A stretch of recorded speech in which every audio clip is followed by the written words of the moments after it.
Back in 2020, I thought that my life was sunshine and rainbows. I was constantly out with my friends and having a good time. Until one day, I had an experience that would change my life for the unforeseeable future. I was with what I thought was gonna be the love of my life. I took her out, we got some drinks, and I even got a little kiss. Later that day, I took her to a really expensive restaurant. I was feeling lucky, and that was all until we was just about to leave. The waiter came over with a bill, I tapped my card, and then a big red screen came up saying declined.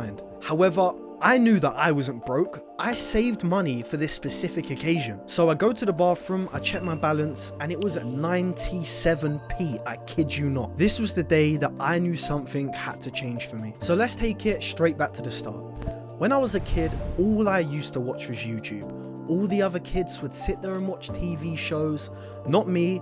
I was super interested in YouTube. I was watching Sidemen, Chunks, Nico Milana, all of them guys. And every kid, when they grow up, when they watch YouTube, they always want to become a YouTuber. So naturally, I knew that I wanted to get into media as a job. I started learning things like graphics design, and then that started leading me to do thumbnails and stuff like that. During school, I developed a passion for video editing. So alongside doing my media work, I was also learning how to create videos. I never really liked school. The only thing that I actually liked about it was doing media and the fact that I can come home later and edit some videos. I was always getting in trouble. I was never good academically as a student. I never really had much growing up. So I thought it's time that I start a couple YouTube channels. When you first start out, you do the things that all kids do, and that's gaming montages, gaming videos, little challenge videos trying to make people laugh. I personally took my inspiration from the old Sidemen when they were doing the GTA videos, Nico Milana with his prank videos. I started doing things that people would find funny and that I would like to post. And of course, as you do, not knowing much about the YouTube game,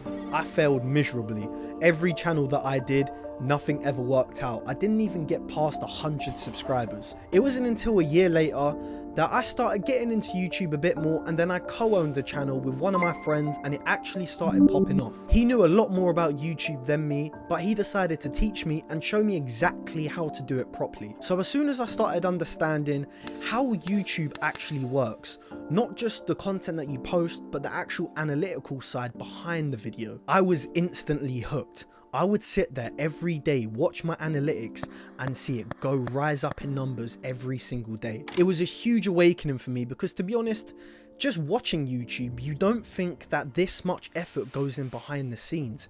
I didn't know what view duration was and how it affected videos and the performance that it does. I didn't know that clickbait actually got views and how to do clickbait, how to do titles properly. I knew nothing about search engine optimization, but I got taught all of these things, and then that allowed me to go even further with my media career. Eventually that channel had a good run. We was doing it for about 6 months. Eventually that channel ended up getting terminated, but we got around 20k from doing that channel. Now I was absolutely over the moon when I saw 10k in my account. I thought that you couldn't even make this much money from YouTube. However, the fact that the channel got terminated, it really put me in a bad place. I was thinking that this is the end of YouTube and there's nothing I can ever do about it again. This was the first time I've ever had a depressive wave in my life. It felt like a child had been taken from me. Something that I've created has just been gone in a matter of seconds. I started getting lazy.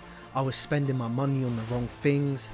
I was just sitting there thinking, I need to make a change now. So over the years, I eventually got better at doing video editing. So I decided to take video editing as a way for me to get my income back and make a bit of money. On top of this, I also started running another channel, just something that I didn't really care about, but it was just for me to get out of that depressive stage. My video editing was going good. I was charging really low prices at first, around 50 to 100 pounds. However, YouTube came with an update that would change my life. YouTube had ended up releasing a thing called Shorts, and I was thinking, I can really capitalize off this on my new channel. So I started making reaction shorts, and at first these videos didn't really do too well on algorithm work. But I found out something that YouTube hasn't patched, and that was the fact you could upload a maximum of 50 shorts per day. Now I decided to take heavy advantage of the fact you could upload this many things in a day. So I would make in total 10 different videos.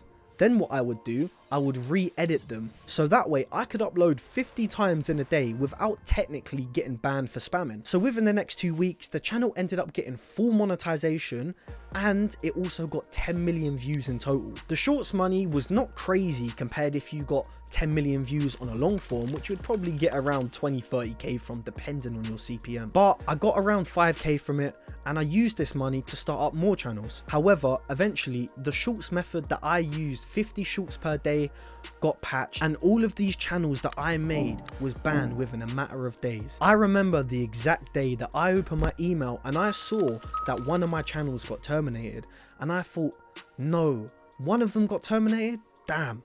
Then I opened up the second email for the second channel. Then I saw that one was also terminated. Then I went to the next one and that one was also terminated. It was bad having one channel being banned, but then from going to a stage when I had 3 being completely gone, I thought that I had a really bad depressive wave on my first one. It was like my whole world came crashing down. I thought that, to be honest, my YouTube career was done here. I thought that before it was over, but officially this time I thought that I would quit. So I started consuming YouTube videos again. I still did my video editing on the side, but I just thought, YouTube, it's not working for me. I'm just gonna leave it in the past. I didn't end up leaving my house for about 3-4 months. The only time that I left was to go shop or go to the gym. I was not socializing, I had no one around me. But that was until one day I started going out again, and then all of my friends motivated me, telling me to do YouTube again. I thought that it was one of them things that I just thought I should leave, and it was okay doing it at the time, but I just kind of gave up. However, they kept on pushing me, and they got me out of this one little rut hole that I was stuck in. And this is around the time when YouTube automation came around. So I was seeing videos on exactly what YouTube automation is, and I never really understood what it was until I actually started consuming the type of channels that I'm on about are the movie recap channels. They're what YouTube automation channels are. I had a little bit of money left over, and I knew that I had to get on this quickly. Since I was editing for some YouTubers, I decided that I should hit them up with a plan. I came to them and I said, how do you feel about starting a channel with me? I own a certain percentage, you're the face of it, and I do all the work. You've not got to pay, but all I'm taking is a little percentage off the top. So 2 of my previous clients that I was editing for said yes, and then I got to work straight away. I didn't leave my house for another 3 months since I was super locked in on the new automation thing. After withering away days and days of working on my room, both channels finally got monetized, and I started getting money back off the time that I was spending doing these channels instead of editing. And this is when I started getting a couple thousand a month from these channels, and I was feeling comfortable again. Thankfully, I still have one of these channels to this day, so obviously that helps out with income. It's just a little thing on the top, so it's alright. But I realized I was still doing nothing with my day. I was paying for editors, I was paying for thumbnail designers, I was paying for script writers, but I had no involvement in the channel. Life was getting boring, and I was slowly starting to slip back into that bad depressive state. But the thing that I tell you next would positively impact my life for the greater good. In early 2024, I ended up approaching one of my closest friends that does YouTube, and I said, hey, how about me and you do a finance channel together? We both go 50-50, we both do the work, but let's just get some videos out. It wasn't really super serious at the start. We was just testing the waters with the channel since we've never done this specific niche before. And look, this is the channel that I'm on about. Here we are today. I'm putting all my eggs in one basket with this channel. I'm going to be completely honest, because I felt that I need to give back to everyone. I don't want to charge people for no course, no mentorship. I just want to give people the real me and give people the real advice. The channel's nearly monetized. Of course, that's going to be a little bit of income, but I never want YouTube to be my main source. I always have bigger goals and bigger plans for the future. Hopefully, if you want to start a YouTube channel, you don't quit and have the bad days like I did. I promise you, they're never going to last. All you need to do is be strong and get through them. I'm Ty White, and thanks for watching.